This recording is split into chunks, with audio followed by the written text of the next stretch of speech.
Hey, Dell. I am. How you guys doing? Good. How you doing You're off today? the beaten path here a little bit.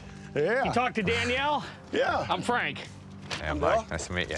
Danny said that you guys used to have a car museum here? Yeah. From day one, my mom and dad have always collected everything. My dad's museum came to be because he just continually collected more and more cars and more things, and had to have a bigger and bigger building to put it in. So when did that close?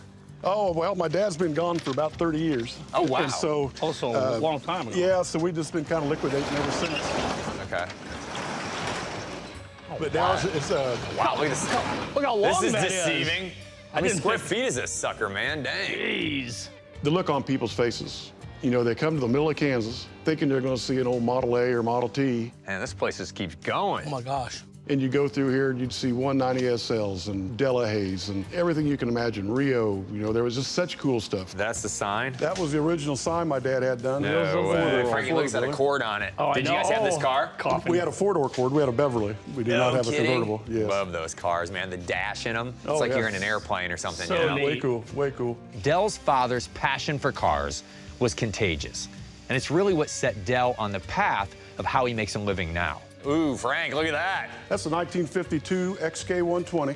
Dang. It's only got 17,000 miles on it. Oh my gosh, look at this thing. My dad would have been about 33 years old when he bought this. Bought dad it- would have been? Yeah, bought I it in sit in Salina, it? Kansas. Yeah, sure. And that steering wheel's up close and personal, man. That's like right on you. Just like Yeah. NASCAR. Look at this thing, wow. And the miles, 17,000 miles. Is this the original amazing. leather?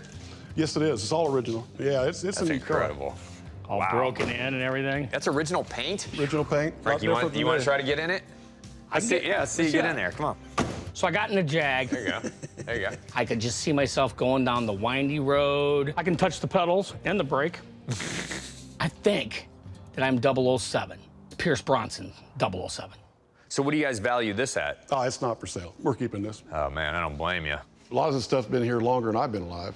There's cars back that are here that were bought in the 50s. He would buy them, park them, shut them off, and that was it.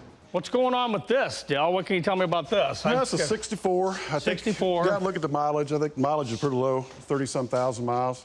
I throw you over? Sure. How about 6,200? You know, I know that just to quit beating around the bush, I'd take $7 grand. You take $7 grand. Today was one of those things where I could see Dell, he wants to get the top dollar. I like this a lot, man. It's a Ford Taunus. Taunus. Dell is in the car business. He sells cars. So that means every day, all day, it's a negotiation for him. This guy is good at what he does. He could literally do a TED Talk on negotiating. Here's a box of horns.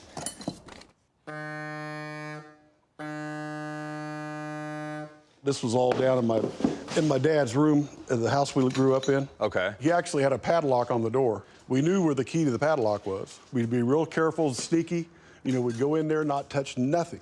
And my dad would come home and say, "You were in my room, weren't you?" You know, he knew. Did you admit it? Yeah, well, of course we admitted it. He put a hair on the lock. This is the kind of stuff to me that's just as important as the car itself, because these are the parts and pieces that make a car different, make it unique.